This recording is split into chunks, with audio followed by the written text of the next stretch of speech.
Brief history of healthcare in the United States. Here are the 4 buckets of healthcare and why the Affordable Care Act subsidies are so important for millions and millions of Americans. Bucket number 1, the system in the United States is mostly employer-based healthcare. That's where we get our healthcare.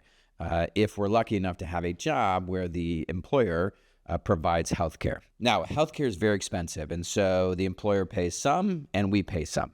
Bucket number 2 is Medicare. That's for when you retire. For most Americans, they've been paying into Medicare. So they pay some, Medicare pays some, and they get healthcare in their retirement. Bucket number 3, there are some folks who can't work because of a disability or who work a low-wage job where they don't provide healthcare, and this is the Medicaid bucket. Tens of millions of people get their healthcare through Medicaid. Bucket number 4 is everybody else, and that's the Affordable Care Act bucket, and it is a growing bucket. Fewer and fewer jobs come with healthcare, and so you have more and more people who have to go to the marketplace, which the Affordable Care Act created. This is where they get their healthcare. You also have people who are self-employed. They're entrepreneurs. They're contract workers.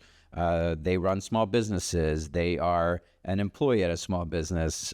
They are a farmer. I mean, there are so many people now, especially in this economy, that get their healthcare through the marketplace.